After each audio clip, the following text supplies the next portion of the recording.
Kita pengen bahas, orang kan pasti takut nih, kalau gitu siapa aja sih Prof orang yang rentan terkena kanker kolorektal, Prof?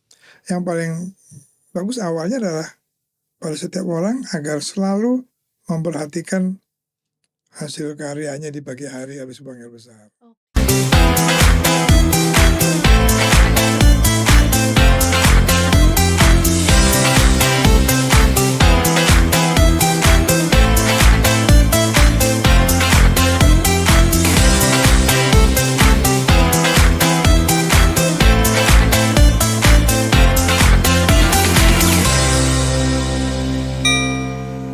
Halo sahabat YKI, selamat datang di podcast YKI, ruang bincang inspiratif dan edukatif seputar kanker dan gaya hidup sehat.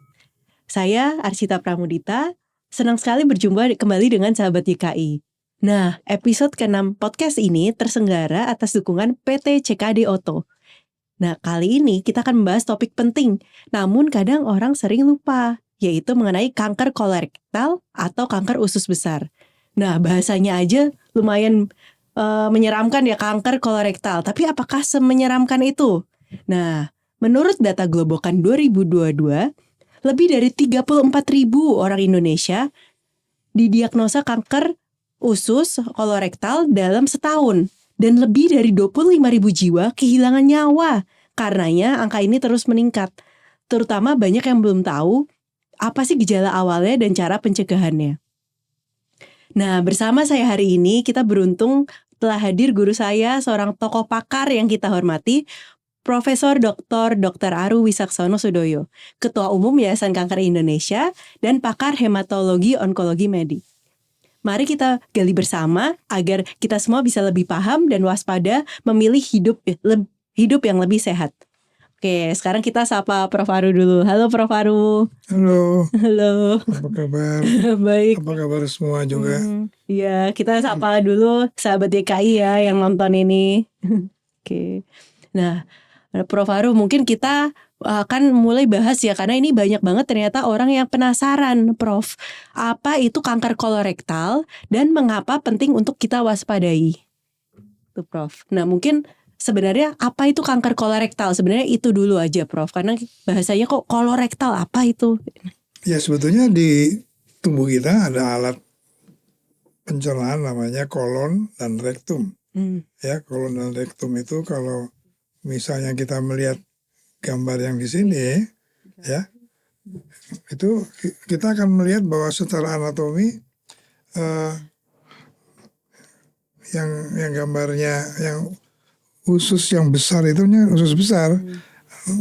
Ya, nah terus yang mendekati belokan terakhir namanya rektum. Okay. Ya, yang di paling bawah itu yang kita semua tahu namanya anus. Nah, jadi kolorektal adalah kolon plus rektum. Itu hanya menunjukkan lokasi saja. Dan itu menjadi penting sekali karena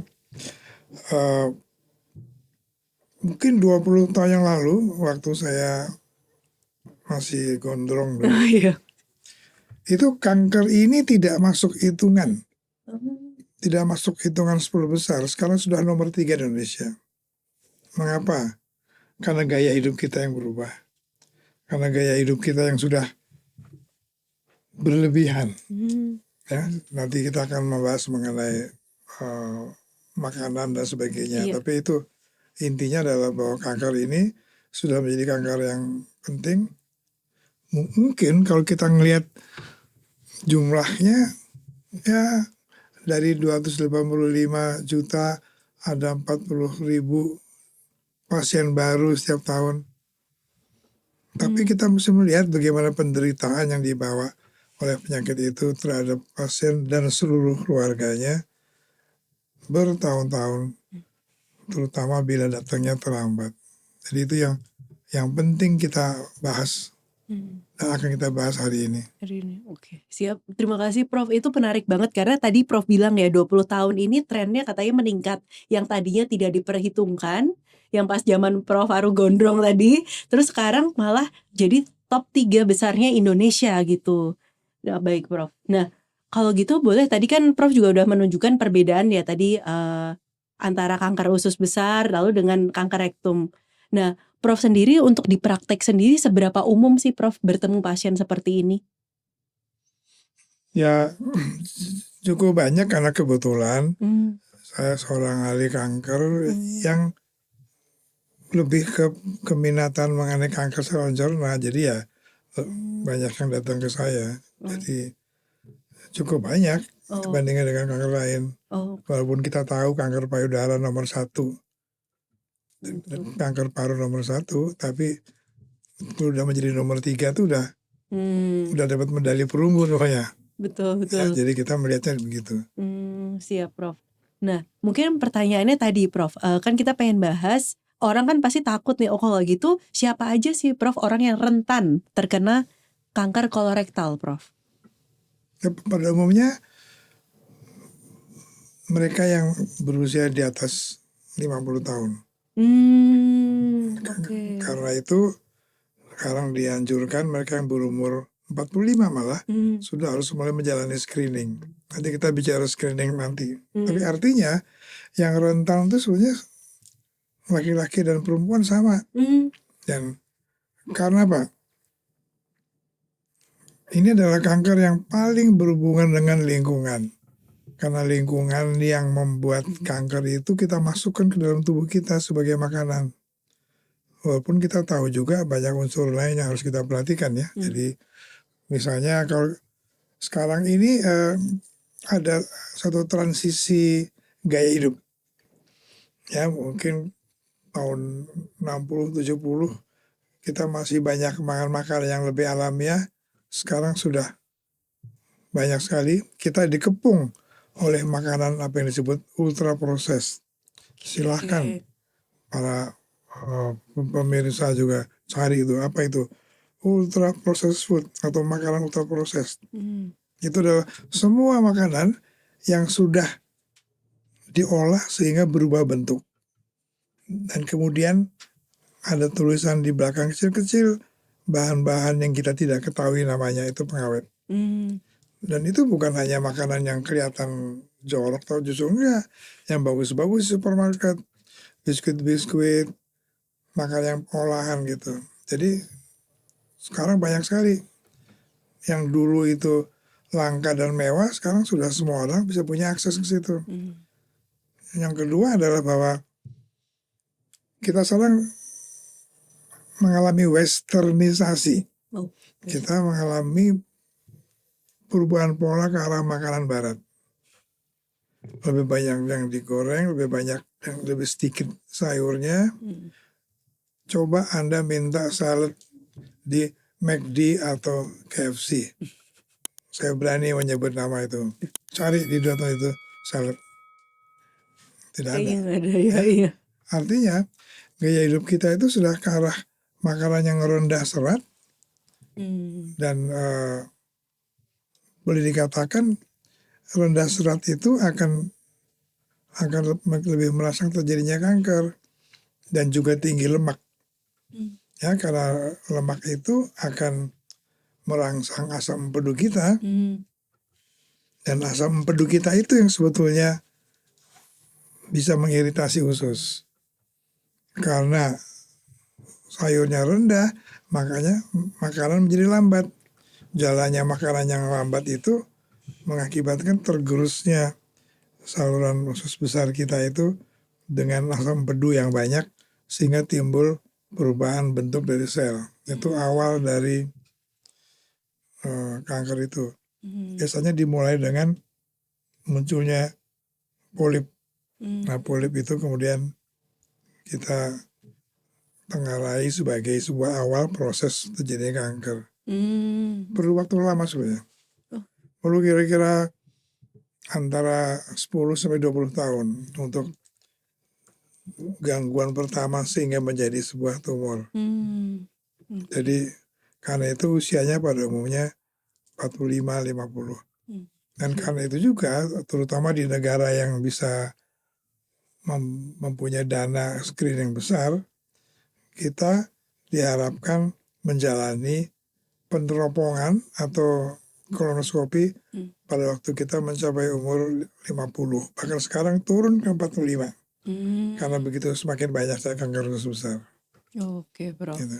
Iya, waduh, baik Prof. Ini menarik banget karena tadi Prof juga bilang bahwa ternyata kanker kolorektal itu nggak pandang bulu mau perempuan mau laki-laki, dan terutama tadi karena kita di westernisasi ya, jadi makanan banyak yang lemak, lalu banyak gorengan, dan iya sih memang kayaknya nyari salad di dua tadi tempat yang Prof harus sebutkan memang nggak ini sih. Nah, Prof, selanjutnya pertanyaannya, kok bisa orang miss gitu loh, Prof? Kok bisa orang terlewat kalau ada gejala? Nah, kadang-kadang apa sih keluhan yang membuat orang tuh miss atau terlewati dari Ya, kanker yang usus sulitnya ini? adalah usus besar, perkataannya aja sudah usus besar. Ya. Jadi sudah di bawah dan dia besar. Jadi kalau ada tumor yang kecil tidak terasa.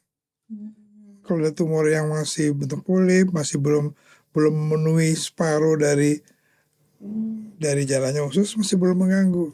Oke. Nah, nanti kita akan baru ada dua hal yang kemudian membuat pasien kemudian lari ke dokter. Pertama, Iya. dia mulai membuat sumbatan atau mulai nggak enak Hmm. nyumbat. Yang kedua, ada perdarahan pada waktu buang air besar. Jadi bedanya dua nih. Kalau buang air besarnya itu duluan kemudian darahnya belakangan, itu biasanya hemoroid atau ambeien. Tapi Iya. kalau kanker usus besar, karena tumornya itu bercampur dengan kotoran, maka kotorannya itu udah bercampur dengan darah. Satu. Dan yang kedua yang amat sangat tidak diperhatikan adalah perubahan pola buang air besar. Kita semua mempunyai kebiasaan tertentu, tapi kemudian pada suatu saat berubah polanya. Yang biasanya tiap hari menjadi 2 hari sekali, yang biasanya kotorannya itu bentuknya bagaimana, kemudian bentuknya berubah-berubah, kadang-kadang keras, besoknya encer. Itu namanya perubahan pada pola defekasi atau pola buang besar. Itu sebetulnya gejala pertama dari kanker usus besar sebelum terjadi perdarahan. Kalau sudah keluar darah, itu jujur saja ya stadiumnya sudah lebih tinggi daripada kalau yang awal gitu.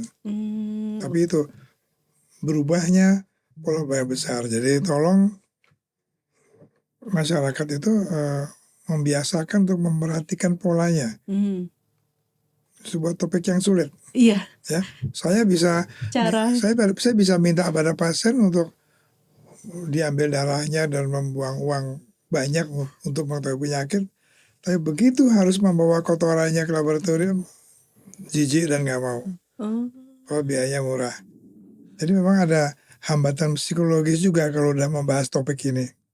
Ini kebetulan kita ketemu begini, tapi kita tidak membahas masalah kotoran dan buang air besar kalau di dalam pergaulan kan. Iya betul, jarang Tapi kita kalau membahas mengenai lab, saya labnya sekarang seperti ini dengan bangga gitu. Bahkan bangga ada kelainan-kelainan gitu kan. Ini ada banyak bintang-bintangnya nih. Tapi tidak membahas hal besar. Jadi ada hambatan psikologis juga. Sehingga sering sekali terlambat.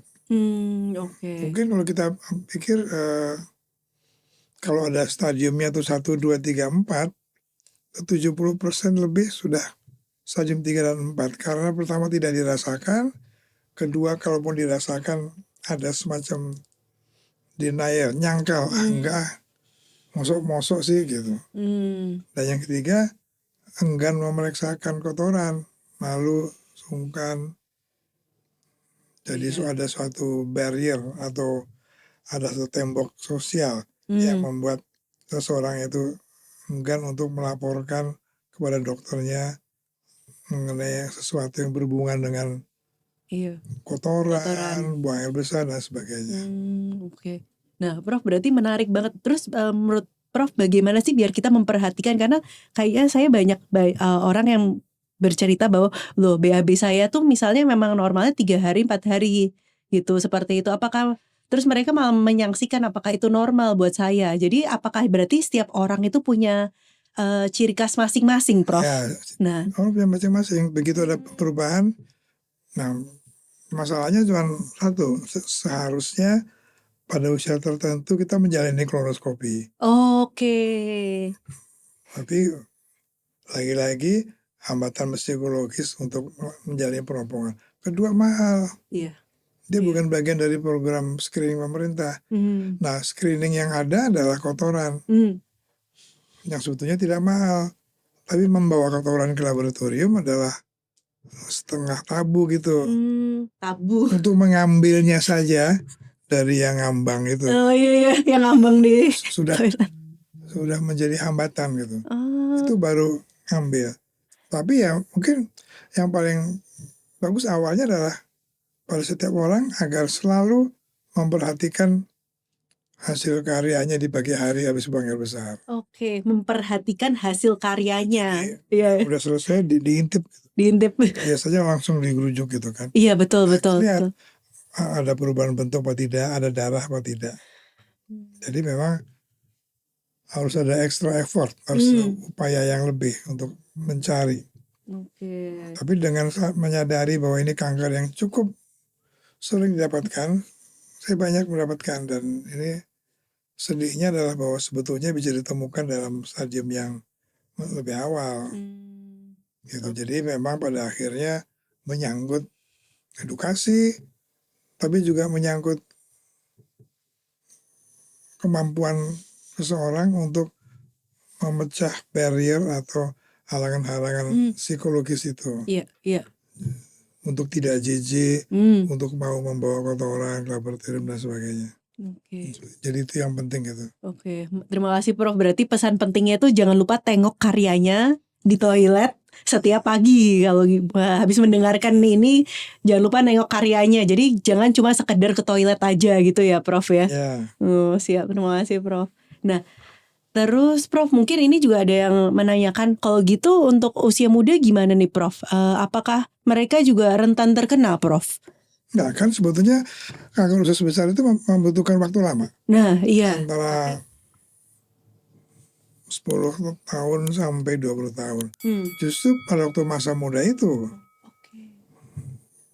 seseorang kita, saya kan belum tua ya, baru OTW. Baru OTW tuh. Bahwa setiap orang yang muda justru sudah harus mulai menata gaya hidup. Oke.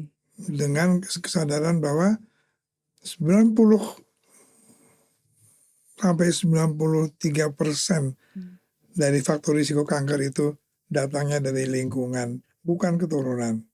Lingkungan, gaya hidup, kebiasaan. Lalu tentunya ada juga hal-hal yang di masyarakat kita itu ada yang kuat atau tidak. Satu, kita merokoknya kuat. Nah, bangsa Indonesia adalah bangsa perokok, dan termasuk juga bangsa yang nomor 1 dalam perokok usia muda antara 9 sampai 12 tahun. Nomor 1 di dunia. Nah, apa artinya? Rokok itu kan menimbulkan kanker, bukan hanya kanker paru, dari mulai leukemia sampai kanker hati sampai kanker usus besar. Jadi kalau umur-umur segitu SMP udah merokok, ya kita bisa perkirakan bahwa seseorang merokok kira-kira mungkin 30, 35, 40 tahun lah. Ya. Itu sudah cukup waktu untuk memicu perubahan pada sel-sel tubuh, antara lain kanker usus besar untuk menjadi ganas. Itu biasa. Kalau yang satu lagi kebetulan di masyarakat kita tidak terlalu menjadi masalah, yaitu minum alkohol. Alkohol juga sekarang udah dinyatakan oleh WHO, oleh Badan Kesehatan Sedunia, sebagai penyebab. Tapi saya ingatkan lagi tadi itu hal yang kelihatannya sumir, yaitu namanya makanan ultraproses. Itu ternyata dalam tahun-tahun terakhir disadari menjadi pemicu kanker. Mungkin boleh dibilang penyebab, tapi kita anggap saja pemicu deh. Karena itu kan banyak faktor. Jadi mesti dihindari. Semakin kita tidak hanya bicara mengenai pengawet, bahan kimia, ya kita tahu. Tapi kalau ultraproses itu nggak kelihatan. Di toko-toko supermarket itu adalah bahan-bahan yang dikemas dengan bagus. Hanya kalau di belakangnya kita lihat daftar isinya banyak sekali. Antara lain pengawet-pengawet yang namanya kita nggak tahu. Salah satu kunci adalah kalau kita membaca label isi sebuah makanan yang berkemas, kalau kita udah melihat beberapa hal yang tidak kita kenali, jangan dibeli. Oke, itu tips ya salah satunya ya. Kadang-kadang bunyinya cuman amat sangat sumir. Corn starch, wah, kelihatannya ke tepung jagung, Iya. itu berpengawet. Sebagai contoh ya, jadi artinya kita sealamiah mungkin. Kalau tadi pertanyaan Anda untuk orang kaum muda bagaimana? Gaya hidupnya udah harus mulai bagus dari muda justru, agar pada waktu tidak muda lagi tumornya nggak muncul. Gitu. Oke. Berarti bahasanya mindful gitu ya, mindful buat makan. Jadi karena itu tabungan dari muda gitu ya, Prof ya, buat nanti tua. Kalau kita dibalik, Oh, iya. kita menanam malapetaka yang kita tuai pada waktu tua. Kalau hidup kita nggak benar. Iya. Siap, Prof. Ini menarik juga sih. Jadinya memang ternyata ini butuh waktu lama, dan tadi ultra processed food tadi dikemasnya indah-indah, tapi ternyata pas kita baca nggak indah juga. Jadi karena banyak yang mungkin kita nggak tahu juga ini isinya apa gitu ya. Ternyata pengawet gitu ya, Prof ya. Dan kedua, jarang orang itu menyebut-nyebut di masyarakat kanker usus besar karena tabu dalam sebuah topik yang dianggap tidak layak dibahas. Kotoran, buang air besar, dan sebagainya. Berbeda dengan payudara, kanker paru itu masih lebih enak dibahasnya itu. Oke. Padahal itu juga bagian dari hidup kita juga kan, kayak kita nafas sebenarnya. Ya, dan sebetulnya kanker usus besar atau kolorektal adalah kanker yang paling lekat dengan gaya hidup. Karena apa? Bahan yang menyebabkan kanker itu kita sebut bahan yang karsinogenik, atau karsinogen itu kita masukkan langsung ke dalam tubuh. Dan pengaruh dari makanan terhadap faktor risiko itu 35%. Rokok aja hanya 30%. Tapi lebih beratnya adalah makanan itu adalah makanan yang kita anggap penting, perlu, dan tampaknya tidak berbahaya. Merokok kita lebih gampang. Kalau memang kita mau, udah kita nggak nyalakan rokoknya. Tapi kalau makanan kita di tanda kutip dikepung oleh banyak makanan-makanan yang ditawarkan ke kita, atau yang memang kita senang untuk membelinya dan sebagainya. Dan kita masukkan ke dalam tubuh kita. Kalau rokok itu kita masukkan ke dalam paru kita, ini kita masukkan dalam saluran cerna kita, sehingga pada waktu sampai di ujung, sampai di kolon itu, dia sudah membuat masalah. Dan itu berpuluh-puluh tahun. Oke. Berarti kalau istilah you are what you eat, Prof, itu kalau di kanker kolorektal itu berpengaruh banget ya? Ya, jadi kita adalah apa yang kita makan, itu translationnya ya. Iya. Apa yang kita makan akan menentukan di kemudian hari itu seperti apa tubuh kita. Siap. Makanya ada istilah you are what you eat. Iya, siap. Kamu adalah apa yang kamu makan. Kalian nanti adalah apa yang kalian makan sekarang. Kira-kira gitu. Iya, Prof. Nah, Prof, menarik. Kita mungkin banyak juga ini dari penonton yang pengen tahu tentang deteksi dini, Prof. Nah, kira-kira apa sih yang bisa Prof sarankan di dunia medis ini untuk kita melakukan deteksi dini? Caranya tuh bagaimana, Prof, sebenarnya? Untuk kanker, sebetulnya untuk penyakit apapun, yang penting adalah kita pertama biasakan untuk memperhatikan kelainan yang terjadi dalam tubuh kita. Listen to your body, kalau menurut orang di kampung saya bilang. Dengarkan jeritan dari tubuh kita. Jadi kalau ada yang kelainan, perutnya kok nggak enak terus, buang air besarnya berubah pola, buang air besarnya kok ada dilihat kok ada bercampur darah. Ingat, kotorannya bercampur dengan darah. Kalau pada wazir atau ambeien, kotorannya biasa, baru darahnya menyusul, netes. Ini nggak bercampur. Jadi hal seperti itu yang harus kita perhatikan.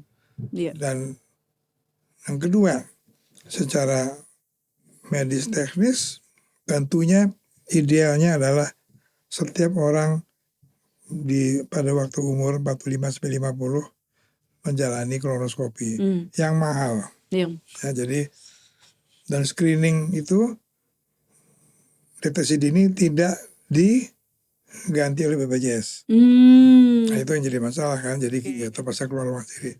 Tapi ada jalan lain, yaitu periksa kotoran yang namanya darah samar itu. Kotorannya kirim ke laboratorium, minta pemeriksaan darah samar. Kalau di hasil laboratorium itu walaupun kita lihat kotoran nggak ada apa-apa, di laboratorium kelihatan positif untuk darah, dan kita mesti kejar. Itu salah satu cara untuk menjaga dan deteksi dini tadi. Dan yang tadi saya katakan di awal, perubahan pola buang air besar itu yang paling saya tanya pada semua pasien, tidak ada yang memperhatikan itu. Dari pasien yang datang ke Prof ya, nggak ada yang memperhatikan. Nggak ada yang memperhatikan apakah ada perubahan apa enggak. Mereka baru datang setelah mampet atau ada perdarahan. Oke. Nah berarti message-nya juga ini ya Prof, dari pemeriksaan ini apakah perlu menunggu gejala-gejala tadi yang Prof sebutkan tadi? Ya, kalau kita nggak mau menunggu ya kita periksa kotoran. Jadi pada waktu usia tertentu, anggap aja lah umur 40, kita biasakan periksa kotoran tiap tahun. Nggak ada gejala, tapi kita akan menemukan dari awal kalau ada mikroskopik, ada darah sedikit, yang kalau kita kejar 20% itu tumor atau kanker, 80% cuman ambeien. Kayak gitu. Oke, siap Prof. Ini menarik banget. Nah, Prof, ini kan berarti kita udah dapat pesan dari Prof juga. Jadi pemeriksaannya tadi salah satunya kolonoskopi, walaupun tadi biayanya tidak ditanggung BPJS, tapi ada tadi darah samar juga sebenarnya. Nah, Prof, mungkin sekarang kita nyari ke berarti pencegahan sehari-hari yang bisa kita lakukan itu berarti makan ya salah satunya, lalu periksa juga dari BAB-nya itu ya Prof ya. Ya betul, jadi ada istilah lagi-lagi di kampung saya, di Pasar Minggu, prevention is the best medicine. Pencegahan adalah pengobatan yang paling baik, baik efektivitas maupun harga. Nah, pencegahan itulah yang dengan gaya hidup tadi itu. Jadi kita satu, serat. Serat. Kita harus banyak makan serat. Dulu kita banyak makan gado-gado, makan pecel, makan segala macam. Sekarang kita sudah tidak melihat itu banyak lagi kecuali di acara tertentu. Kalau snack dari kantor kadang-kadang cuma sandwich ataupun apa yang daunnya sedikit. Jadi hal seperti itu yang kita mesti perhatikan. Kita kembali ke seperti waktu eyang kita dulu, yaitu lebih banyak serat, lebih banyak makanan yang diproses secara alamiah, jadi bukan ultra proses. Ya, ultra proses itu misalnya chicken nugget yang di supermarket itu tuh sudah ultra proses. Walaupun chicken nugget yang digerai-gerai fast food belum tentu ultra proses. Karena mereka industri teknik tinggi. Tapi kalau yang di freezer itu udah bentuknya udah bukan seperti daging ayam lagi. Itu udah diolah dengan pasti ada tambahan-tambahan. Hal-hal seperti itu. Jadi menghindari hal seperti itu tidak mudah. Karena dimanapun di luar ruangan kita sekarang pun sudah disajikan makanan ultra proses. Karena menawarkan kemudahan juga Prof, terutama mungkin kayak zaman sekarang kan banyak orang yang misalnya kerja keras sampai lupa istirahat, lupa nyiapin makan seperti itu. Dan bukan itu saja, ultra proses itu enak. Iya, enaknya juga.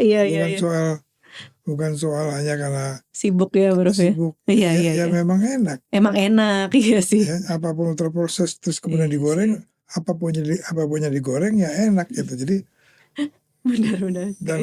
Dan hal yang dulu kalau orang udah agak tua, saya bilangnya dulu waktu eyang masih muda, makanan ultra proses itu kemewahan. Sekarang sudah sebuah keniscayaan, sudah realitanya di mana-mana. Dengan mudah kita mendapatkan kue-kue yang dibungkus dan sebagainya. Belum Jadi lagi promo. kita tidak lagi bisa dengan mudah menghindari hal itu. Jadi Oke. apa jalannya? Ya kalau memang kita ada ultraproses, kita harus meningkatkan makanan serat. Hmm, Banyak selalu di samping makanan ultraproses yang kebetulan ada, ya kita minta banyak sayur, banyak buah-buahan. oke. Karena serat itulah yang membuat makanan itu cepat lewat.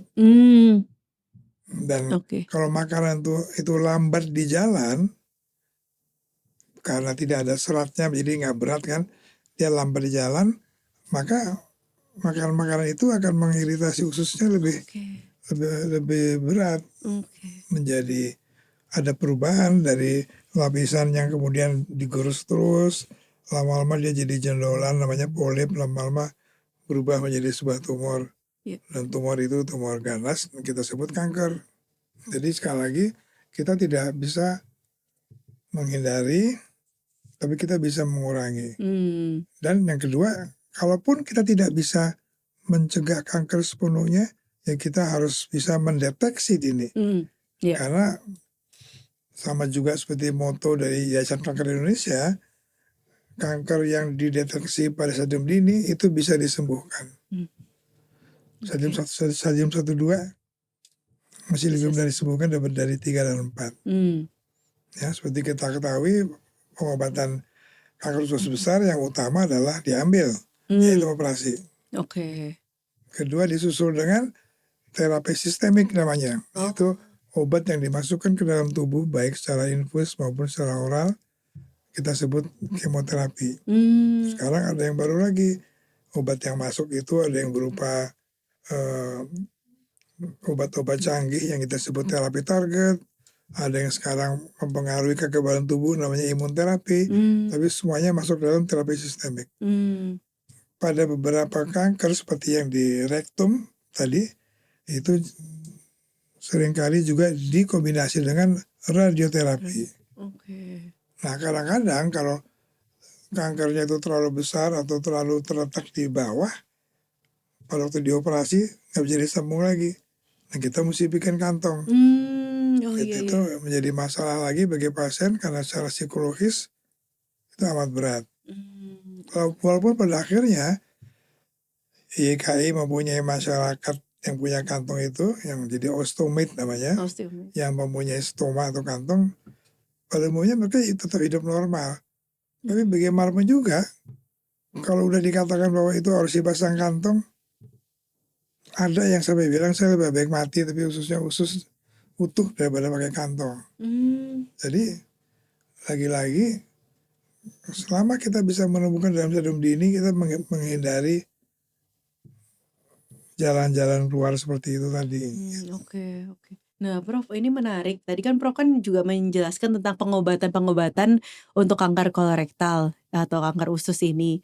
Nah, tadi ada yang operasi. Nah, kan Prof kan sebagai penyakit dalam kan mungkin apakah kalau saran Prof bagaimana, dan terutama orang kan sebenarnya kemoterapi itu apa sih? Terus canggih apa sekarang? Dan tadi kan juga ada terapi yang lain-lain tadi, targeted cell terapi dan lain-lain seperti itu. Pengobatan utama adalah pembedahan. Ambil dulu. Kalau nggak diambil udah susah, sembuhnya lebih sulit karena obatnya harus lebih keras. Kalau sudah diobati, maka walaupun dokter bedah sudah mengambil apa yang kelihatan di lapangan operasi, biasanya selalu masih ada sisa-sisa yang kita tidak bisa lihat di tubuh. Udah kececeran sebetulnya dari awal. Yang kalau kita diamkan, dia akan muncul sebagai penyebaran kanker di paru-paru dan di hati terutama. Jadi begitu kita operasi, maka dilanjutkan dengan terapi sistemik, yaitu obat yang beredar dalam tubuh untuk kemudian membunuh calon-calon kanker yang sedang ngetem, sedang parkir di mana-mana itu. Nah, ada yang namanya sitostatik. Yang basic, yang utama adalah sitostatik 5-FU, ada obat yang kita sebut oxaliplatin, dan ada yang kita sebut irinotecan, itu yang utama. Kemudian kadang-kadang setelah sekian kali itu kemoterapi bisa sampai 12 kali ya. Kadang muncul lagi atau tidak mempan masuk ke lini kedua. Nah di situ kalau stadiumnya juga naik, kemoterapinya kita ganti dengan yang lain ditambah dengan obat terapi target namanya. Sebetulnya istilah itu hanya cara kerjanya aja yang berbeda. Nah sekarang ada yang lebih baru, yaitu imunterapi. Kalau obat-obatan anti kanker yang kemarin itu, yang tadi itu menyerang kankernya, sekarang dia tidak menyerang kanker tapi memperkuat sistem kekebalan tubuh kita untuk menyerang kankernya. Jadi justru memperkuat satpam-satpam tubuh kita untuk menjadi petarung-petarung untuk menyerang kankernya. Jadi tidak langsung. Itu imunterapi namanya. Kadang-kadang kita gabung, kadang-kadang diberikan sendiri-sendiri, bergantung dari situasi masing-masing kasus gitu. Jadi banyak yang kemajuan sekarang sudah dicapai, tapi apapun juga kalau sampai tidak dioperasi maka perjuangan lebih berat. Nah sekarang yang penting dalam masyarakat mau dioperasi, supaya ada yang nggak mau.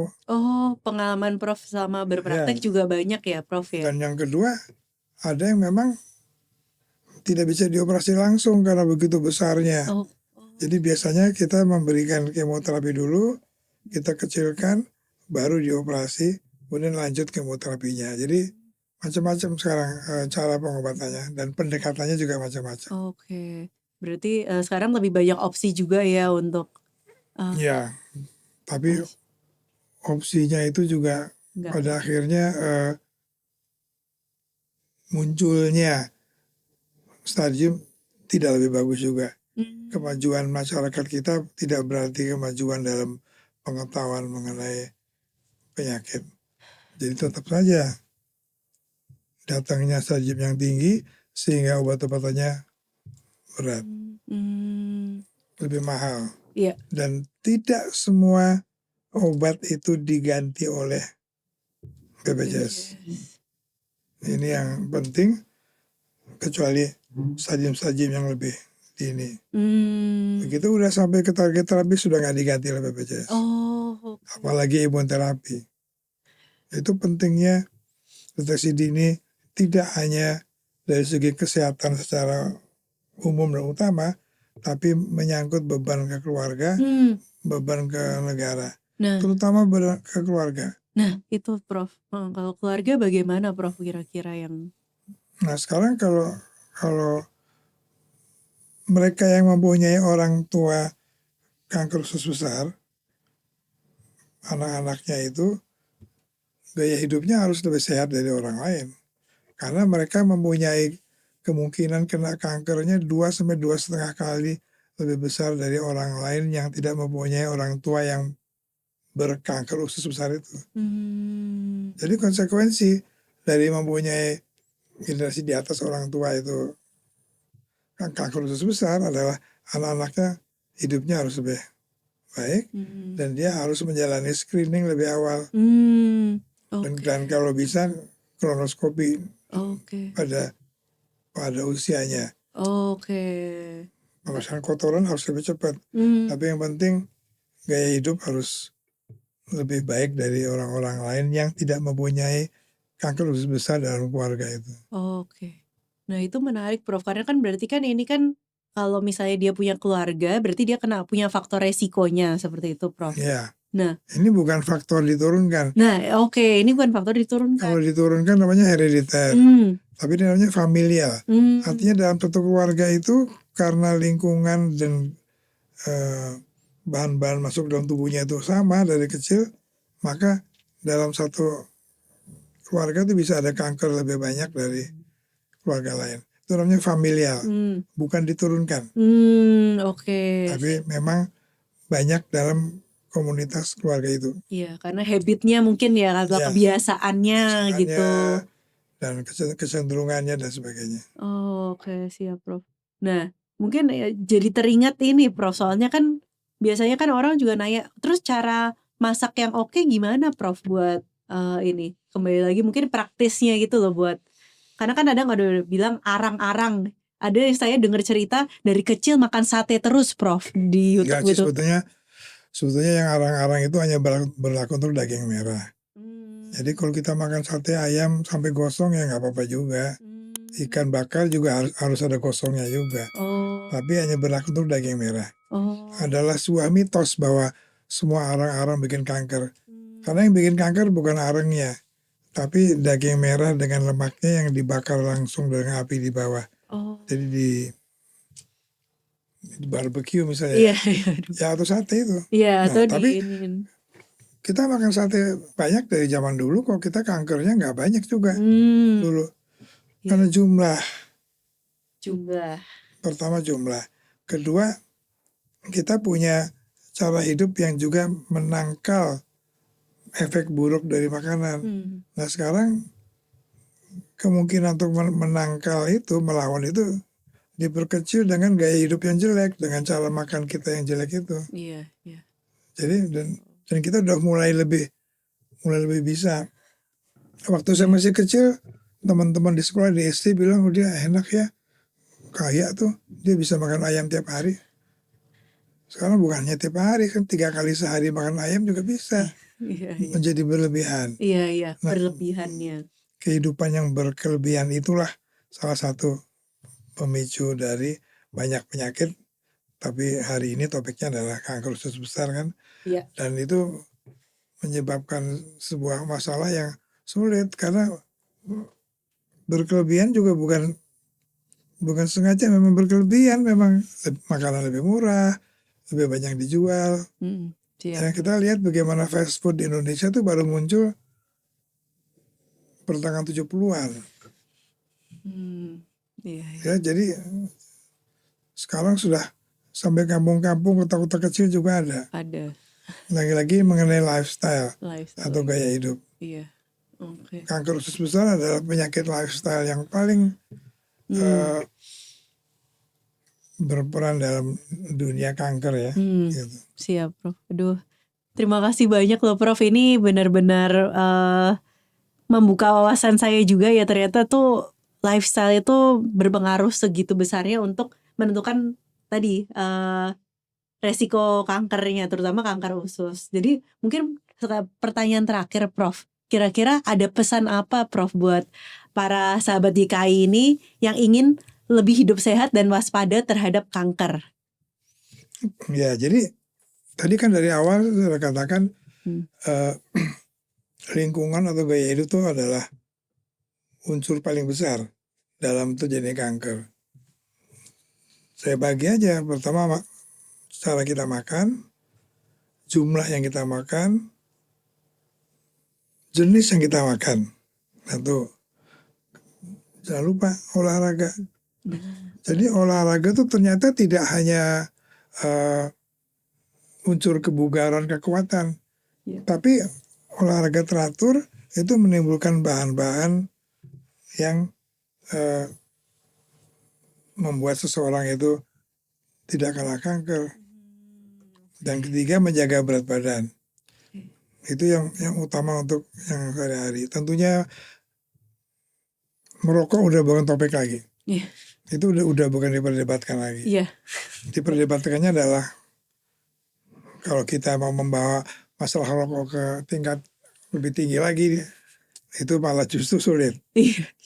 Karena merokok ada di mana-mana, dari masyarakat tingkat rendah sampai tingkat tinggi. Jadi itu bukan topik. Pokoknya udah enggak aja merokok. Alkohol kebetulan kita juga bukan bangsa peminum. Tapi saya ingatkan alkohol memang salah satu bahan karsinogen. Lalu ketiga, kita jangan takut makan juga. Ya.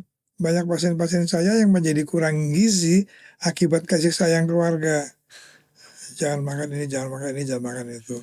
Contoh, jangan makan MSG. MSG ternyata tidak bikin kanker, itu mitos. Gula sedang dicurigai, sudah tertuduh gula, tapi hindari gula paling tidak. Karena apa? Kita melihat bagaimana pasien diabetes lebih banyak kankernya daripada orang lain. Dan satu lagi, ini sesuatu yang masih trending baru adalah puasa. Oh, puasa. Ya, jadi di Saudi dan Uni Emirat kankernya paling rendah di dunia. Pertama mereka nggak minum alkohol, kedua puasa itu, dan bukan hanya puasa di bulannya. Nah sekarang sudah mulai diambil oleh dunia modern, misalnya intermittent fasting. Nah itu sudah dipercaya bahwa kalau kita puasa lebih dari 6 jam, maka badan kita akan kemudian panik, autofagi namanya. Dan nyari-nyari sel-sel yang nggak ada gunanya bagi tubuh untuk dia pakai sebagai bahan bakar. Antara lain sel-sel kanker yang baru mulai. Jadi saya belum berani secara resmi menyarankan semua orang intermittent fasting, tapi kalau dicoba itu secara biokimia udah terbukti bahwa dia membuat badan kita lebih bersih-bersih gitu atau sel kanker. Jadi puasa atau fasting. Jadi olahraga juga tadi. Jadi trending sekarang main padel itu silakan pada main padel semua. Iya, padel. Karena olahraga itu juga salah satu dari cara untuk mengurangi risiko kanker. Tapi yang paling penting adalah sehari-hari biasakan makan serat. Kalau lagi ada makanan, minta ada sayurnya, minta ada saladnya, minta ada pecelnya, ada daunnya, dengan buah-buahan. Nggak mahal-mahal amat kok. Tapi itu termasuk cara untuk mencegah terjadinya kanker usus besar. Baik, aduh Prof, terima kasih banyak